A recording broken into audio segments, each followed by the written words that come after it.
세기의 이온이라고 하는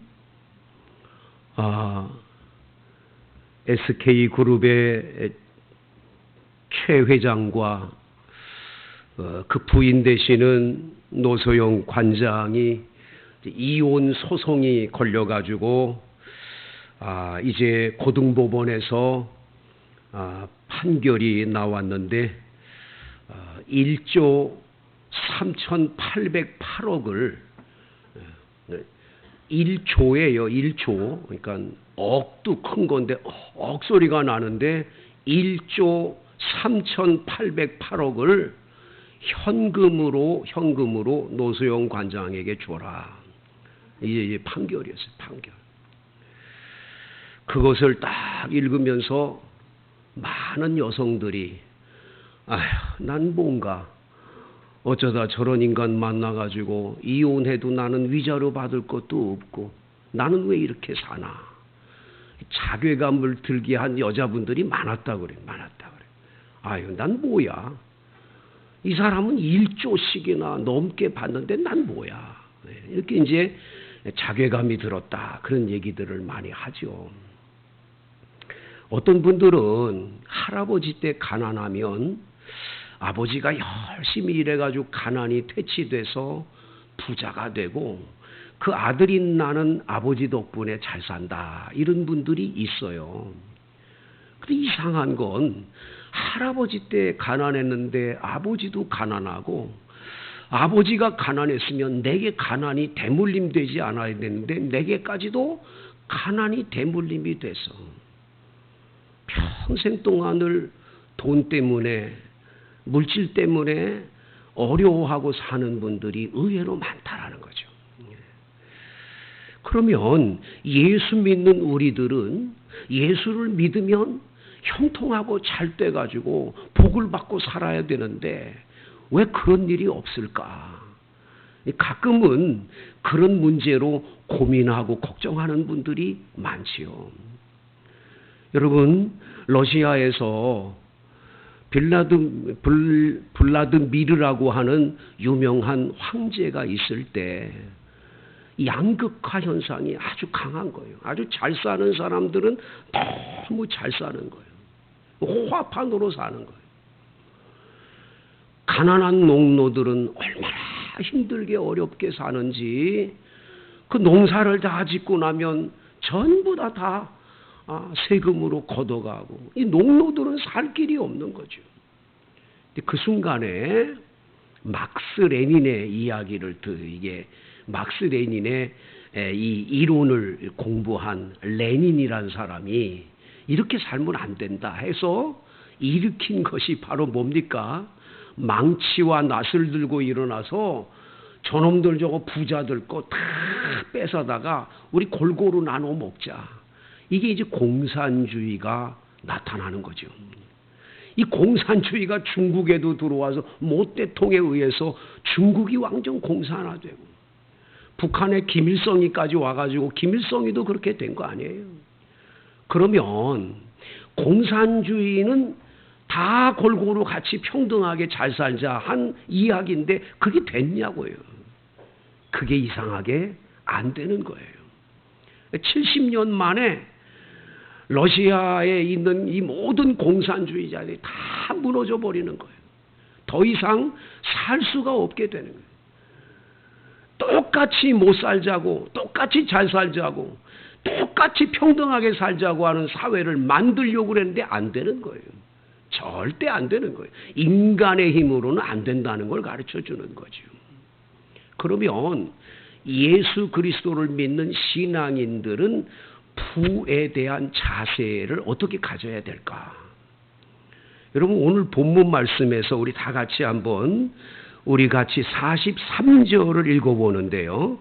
함께 읽겠습니다. 시작. 이에 그 사람이 매우 번창하여 양떼와 노비와 낙타와 나귀가 많았더라. 야곱은 외삼촌 라반 집에 가서 14년 동안을 일을 합니다. 일을.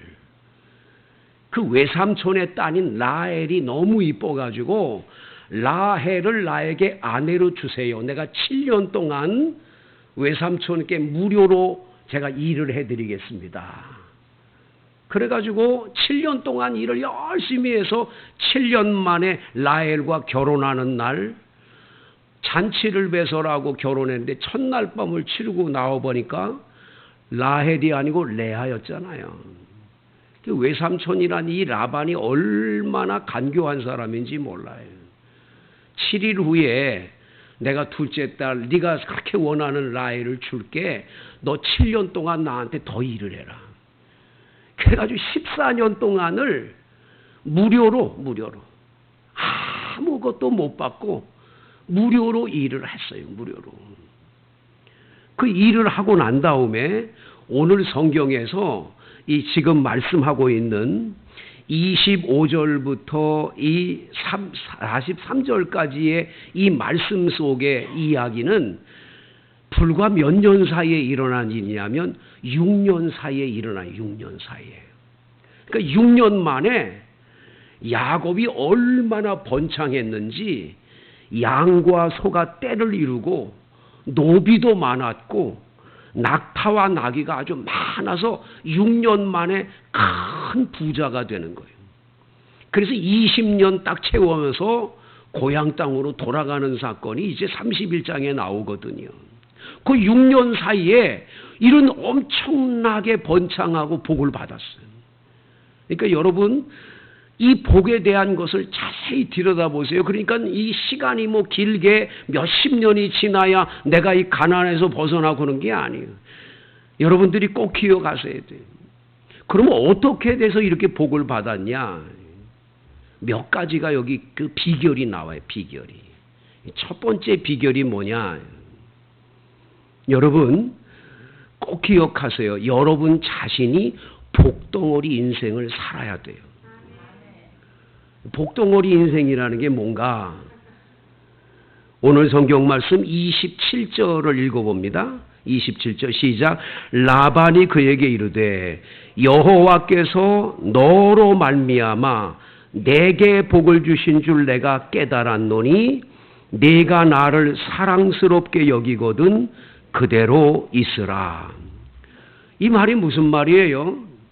여러분 야곱이란 사람이 라반 외삼촌 댁에 오기 전하고 온 이후에 이 집이 완전히 달라진 거예요. 달라진 거. 어떻게 달라졌습니까? 30절 내가 오기 전에는 외삼촌의 소유가 적더니 번성하여 때를 이루었으니 내 발이 이르는 곳마다 여호와께서 외삼촌에게 복을 주셨나이다. 할렐루야. 그러니까 야곱이 이 집에 오기 전에는 이 집의 소유가 그렇게 크게 많지 않았어요. 큰 부자가 아니었어요. 근데 야곱이 이 집에 딱 오자마자 이 집이 번성하기 시작하는데 눈에 보이게 그 14년 동안 엄청난 복을 받았어요. 그러니까 라반도 알아. 네가 우리 집에 와서 너 때문에 하나님이 너를 보고 나에게 복을 줬다는 거예요. 야곱도 알아. 내가 오기 전에는 외삼촌 집에 소유가 적었어요. 그런데 이제는 번성해서 때를 이루게 됐어요. 누구 때문이야? 그 얘기죠. 저 때문 아니에요. 그 얘기 아니에요. 여러분 우리들이 직장에 다닐 때 직장을 막 욕하고 비방하는 분이 있어요. 우리 회사 망해야 돼. 망해야 돼. 쫄딱 망해야 된대. 아주 나쁜 놈들이 모여 있는 거라고 회사를 계속 비방하면서 그 회사를 다니는 분이 있어요. 그런 사람에게 복이 올까요? 여러분 내가 그 회사에 감으로 인해서 그 회사가 잘 돼야 돼요. 나 때문에. 누구니까? 내가 복덩어리니까. 내가 복덩어리라서 내가 그 집에 들어가면 그 집이 잘 되고. 그래서 여성분들은요 시집을 가가지고 그 시집을 간 집을 일으키고 잘 되게 해야 되는. 이 여자분 한 분이 시집을 와가지고 이 집이 다 안 되고 어려워졌다. 그 얼마나 불행한 일이에요. 항상 기억하세요. 아버지, 나는 복덩어리 인생 살게 해주세요. 내가 굴로 들어가는 곳에는 복이 임하게 해주세요. 내가 들어가는 직장이 복되고 내가 다니는 그 회사가 복이 되고 나 때문에 하나님 어느 곳에 가든지 복이 되게 해주세요. 복덩어리 인생들 되기를 축복합니다. 그래서 여러분 절대로 입술로 여러분 다니는 직장과 회사 너무 미워하고 너무 그러지 마세요. 하나님은 그 직장을 통해서 여러분에게 복을 주시기를 원하시는 줄로 믿습니다. 이전에는 천주교의 분들이 로마 카톨릭이 유럽 전역을 붙잡고 있었거든요. 얼마나 교황이 강했는지 왕들이 그 앞에서 무릎을 꿇었어요. 프랑스의 임금 하나는 눈이 오는데 맨발로 무릎을 꿇고 교황에게 제발 부탁입니다.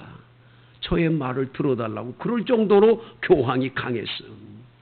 근데 이 로마 카톨릭에서는 항상 뭘 얘기하냐? 부유함이 있는 사람과 없는 사람을 하나님이 그냥 나누셨다는 거예요. 그러니까 너희들 알아서 그냥 그렇게 살라고 얘기를 했어요. 그래서 종교개혁자들 존 칼빈이라고 우리 장로교의 창시자인 칼빈이 나와가지고 얘기를 하는 거예요. 왜 우리들이 인생이 불행하냐? 우리 불행할 이유 하나도 없다. 우리는 복덩어리들인데. 그 복덩어리 인생인 내가 어떤 직업을 가졌든지 그 직업은 하나님의 소명, 하나님의 부르심, 하나님의 콜링, 하나님께서 그에게 특별한 직업의 소명을 줬다는 거예요. 그 소명의식을 가지고 열심히 갈아서 자기 분야에 열심히 일을 하면 하나님이 그에게 복을 준다는 거예요. 야곱은 양치는 기술을 아마 부모에게 배웠는지요. 그런 재능과 능력이 있었겠지요. 하지만 야곱 자신이 베델에서 하나님을 만나면서 네가 어디로 가든지 내가 너와 함께하고 내게 복을 주겠다고. 그 주님이 복덩어리 인생을 만들어준 걸 믿고 있는 거죠. 여러분, 하나님은 야곱에게만 아니라 여러분에게도 이 말씀을 동일하게 주심을 믿으시기 바라요. 여러분이 예수를 믿고 구원받았으면 이제 여러분은 복덩어리들인 줄로 믿습니다. 그래서 내가 어느 집에 가든 어디에 취직을 하고 어느 곳에 가든지 나 때문에 그곳이 행복해지고 복이 되는 것. 우리가 거기에 목표를 정하면 하나님은 우리 인생을 번창하게 해주실 줄로 믿습니다. 자, 이렇게 됐는데 오늘 성경에 보니까 이 외삼촌 라반이 야, 너 떠나면 안 돼. 네 복덩어리인데 너 떠나면 어떡하니? 그러면서 네가 품삯을 정하면 내가 다 주겠다고 약속을 합니다. 그래서 오늘 성경에 보면 이제 품삯을 정하는데요. 31절 시작. 라반이 이르되 내가 무엇으로 내게 주랴? 야곱이 이르되 외삼촌께서 내게 아무것도 주시지 않아도 나를 위하여 이 일을 행하시면 내가 다시 외삼촌의 양떼를 먹이고 지키리이다. 아무것도 안 줘도 된다는 거예요. 아무것도 안 줘도 된대요. 여러분, 우린 두 번째 부에 대한 비결을 하나 또 배우게 돼요. 우리는요, 신앙생활을 하면서 복을 받기를 원하는데 복의 종착점이 되기를 원해요. 그 나한테 막 복이 와가지고 내가 다 쌓아놓고 떵떵거리고 살다가 인생 끝나면 된다. 이게 복의 종착점이에요. 여러분, 그런 인생은 불행한 거예요. 1조 3,808억을 받아도 그거 다 쌓아놓고 쓰지도 못할 거. 그 코끝에서 호흡이 끊어지는 순간 아무것도 남겨두지 못하고 갈 건데 그걸 복의 종착적으로 만들면 뭐하냐. 아무것도 아니라는 거예요. 예수 믿는 사람은 복의 통로로 살아요. 복의 통로. 따라합시다. 복의 통로. 내게 다 와서 여기로 끝임이 아니에요. 이걸 흘려보내줘야 돼요. 이걸 흘려서 다른 사람도 유익하게 하시는 거예요. 제가 미국에 가서 잠깐 공부를 할 때 그 시카고에 제가 공부한 그 매코믹 신학대학과 그 옆에 이제 그 유명한 시카고 장로교회가 있어요. 주일 예배를 드리러 거기를 가서 예배 드리는데 목사님께서 설교를 하시다가 지금 코스보 사태라고 옛날에 유고슬라비아라는 나라가 있었는데 거기서 인간 청소를 한다고 그러고 사람들을 많이 죽이는 그런 일이 있었어요. 그때예요, 그때. 근데 그때에 목사님이 유고슬라비아에 수많은 사람이 코스보 사태로 죽어가고 있습니다. 성도 여러분, 우리가 가만히 있으면 안 됩니다. 우리 도웁시다. 힘껏 도웁시다. 그들을 도와야 됩니다. 딱 설교를 끝냈어요. 그 다음 주에 성도들이 줄을 쫙 서가지고 있는 거예요. 그래서 왜 이렇게 서 있나? 전부 자기들 캐시 가지고 와서 그분들을 돕기 위해서 헌금들을 하는 줄이 쫙 서 있는 거예요. 아, 미국이 왜 복을 받는지 알겠다. 미국은 내가 복 받았다. 떵떵거리는 것 같이 보이지만 그 안으로 들어가 보면 그 번 돈을 가지고 많이 흘려드는 거예요. 많이 주는 거예요. 베푸는 거예요. 이걸 여기서 종착점을 만드는 게 아니라 흘려서 통로가 되게 하는 거예요. 통로가. 어렸을 때 우물이 공동 마을 우물이 있었어요. 향나무가 하나 있고 그 밑에 큰데 어느 날 갑자기 마을의 이장님이 크게 마이크로 주민 여러분, 우리 공동 우물이 너무 오래 써서 그러니까 다들 오셔가지고 드레박을 가지고 와가지고 다 퍼내고 깨끗이 청소를 할 테니까 오시라고. 제가 학교 끝나고 가서 보니까 깨끗이 청소를 하는 거예요. 물을 다 퍼내고 안을 깨끗이 청소를 해요. 근데 보니까 아래서 물이 콸콸 솟는 거예요. 얼마나 콸콸 솟는지. 저녁에 잠을 자는데 걱정이 많이 돼. 왜냐하면 저 콸콸콸 오르는 이 물이 이제는 넘치고 넘쳐가지고 우리 마을을 다 이제는 덮을 것 같아. 홍수가 날 것 같아가지고 막 걱정을 했어. 그러다가 어떻게 잠이 들어서 그 다음날 아침에 일어났더니 괜찮더라고. 그 물이 다 어디로 가버린 거야. 하나님은 물질을 줄 때 반드시 여러분 다 모아놓은 대로 그대로 모아놓은 대로 만들지 않아. 병원에서도 오라고 그래서 병원에 갖다 주고 약국에 갖다 주고 다 그렇게 새나가게 하지 그렇지 않아. 이왕이면 여러분 스스로가 그걸 퍼서 나눠주고 베풀고 하는 여기에 인생 목표를 정하면 하나님은 반드시 복의 복을 더할 줄로 믿습니다. 많은 분들이 자꾸 나만 내 집에다만 자꾸 모으려고 하니까 하나님이 안 되는 거예요. 너 그러면 안 된다. 여러분 베풀게 되기를 축복합니다. 야곱이 그렇게 한 거예요. 그러면서 야곱은 얘기해요. 외삼촌 집에 양들이 있는데 이 검은 양하고 흰 양이 있고 중간에 어쩌다가 아롱진 양이 있어요. 아롱진 양. 이게 하얀 거하고 이 검은 거하고 사이에서 교배가 돼가지고 아롱진 양, 점이 박혀 있는 양들이 있는 거예요. 그러니까 외삼촌, 이제부터 외삼촌께서 저한테 하나도 주시지 말고 외삼촌께서 앞으로 제가 양을 열심히 키울 테니까 아롱지고 점 있는 것만 나에게 주면 됩니다. 나중에 외삼촌께서 점 있고 아롱진 게 있나 없나 조사해보면 다 아니까. 그러니까 외삼촌이 너무 좋은 거야. 이야, 기가 막힌. 그래가지고 오늘 성경 말씀 35절에 보면 그날에 그가 수렴소 중 얼룩무늬 있는 것과 점 있는 것을 가리고 암염소 중 흰바탕에 아롱진 것과 점 있는 것을 가리고 양 중에 검은 것들을 가려서 자기 아들의 손에 맡기고, 라반이 자기 아들 손에 맡기고 자기와 야곱 사이를 사흘길을 뜨게. 왜 그렇죠? 사흘길을 떠야지. 혹여라도 얘네들이 교배를 해서 아롱진 게 태어나면 다 얘기가 될 거니까 아예 100km 사흘길을 떼어놓고, 그리고 여기 남아있는 흰 양들, 이 염소들을 야곱 보고 키우라는 거예요. 여러분, 이것들이 여기서 아롱지고 점 있는 게 나올 리가 없죠. 어떻게 나오겠어요?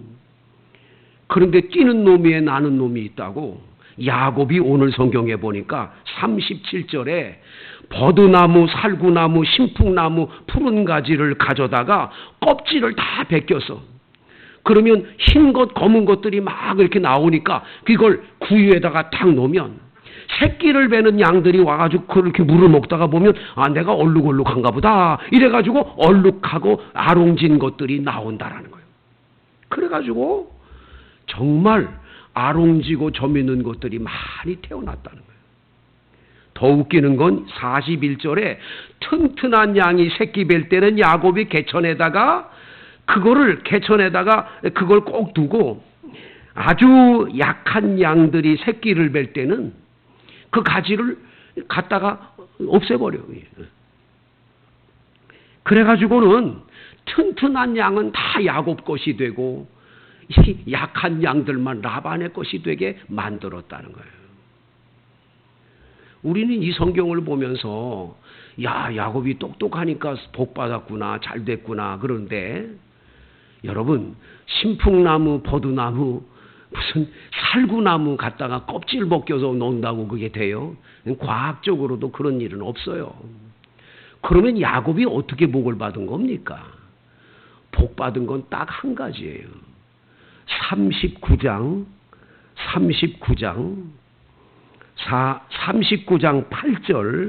8절 시작. 그가 이르기를 점 있는 것이 네 삭시 되리라 하면 온 양떼가 낳은 것이 점 있는 것이요, 또 얼룩무늬 있는 것이 내 삭시 되리라 하면 온 양떼가 낳은 것이 얼룩무늬 있는 것이. 31장 8절이에요. 31장 그 다음 장 8절 9절 하나님이 이같이 그대들의 아버지의 가축을 빼앗아 내게 주셨느니라. 11절 시작. 꿈에 하나님의 사자가 내게 말씀하시기를 야곱아 하기로 내가 대답하기를 여기 있나이다 하매 이르시되 내 눈을 들어보라. 양떼를 탄 수량은 다 얼룩무늬 있는 것, 점 있는 것, 아롱진 것이니라. 라반이 내게 행한 모든 것을 내가 보았노라. 무슨 신풍나무 가지, 살구나무 가지, 버드나무 가지 갖다 개천에다 놔서 이 양떼들이 뭐 아롱지고 이런 거 아니에요. 그건 뭐 과학적으로도 말이 안 되는 얘기고, 중요한 건 하나님이 복을 주는 거예요. 하나님이. 여러분들이 신앙생활하면서 이 한 가지를 잊으면 안 돼. 하나님이 복을 줘야 나가 복을 받는다. 이거를 자꾸 잊어버려요. 이거. 내 노력으로, 내가 했으니까, 내 똑똑한 머리로 하니까. 그러니까 자꾸 예수 믿는 사람들은 예수 안 믿는 사람하고 경쟁하면 예수 안 믿는 사람이 훨씬 똑똑해요. 그걸 가지고는 경쟁사회에서 이길 수 없어요. 우리는 하나님이 도와줘서 사는 거예요. 하나님이 복을 줘서 사는 거예요. 여러분 모두가 그런 이 말씀대로 사시게 되기를 축복합니다. 특별히 여러분 강국창 장로님이라는 분이 계신데 이 태백에서 탄광촌에서 아주 가난하게 살았어요.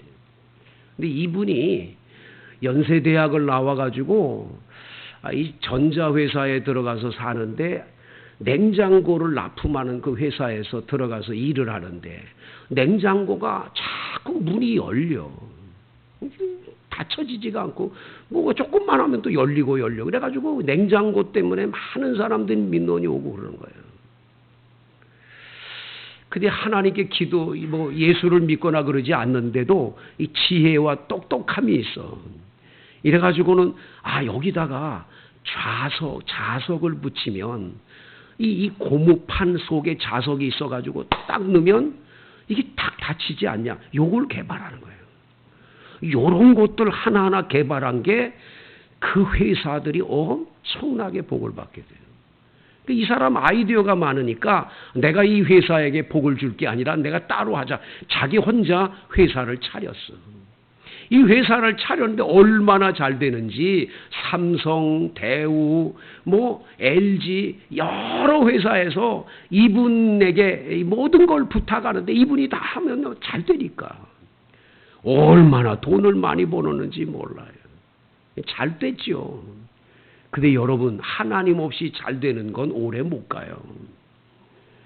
얼마 안 있다가 그 밑에 있는 재무부를 맡은 한 사람이 돈 가지고 도망을 가고 그냥 어음을 막 찍어내가지고 난리가 났어.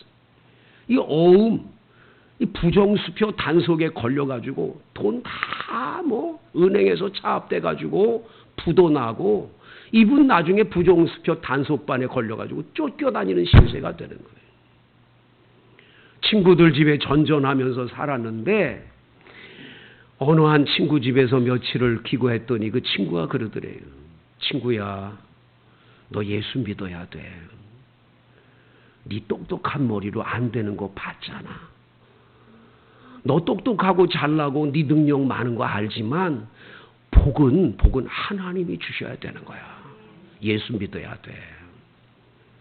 그래서 이 사람 그 친구 따라서 교회를 다니다가 기도원에 같이 가자를 기도원 가서 기도원 가가지고 기도하다가 막 자기 신세가 기가 막힌 거예요. 막 엉엉 울면서 자신이 살아온 삶을 너무 부끄러우니까 하나님께 죄를 고백하고 은혜를 받아요.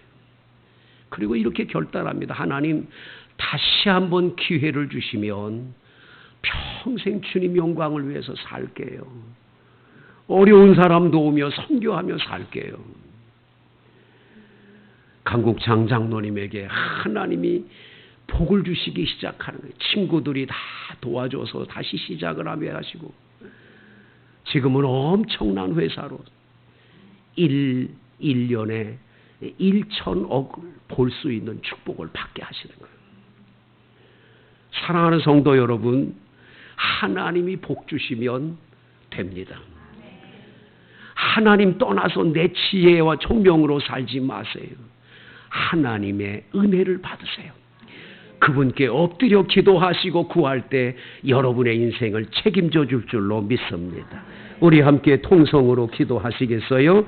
다 같이 주여 한번 외치고 여러분 우리 가정에 가난이 대물림되지 않게 하시고 주여 나에게도 재물 얻는 능력을 허락해 주옵소서. 나도 복의 통로가 돼서 나누고 베풀고 살게 해 주옵소서. 내가 복덩어리 인생이 되게 해 주옵소서. 우리 통성으로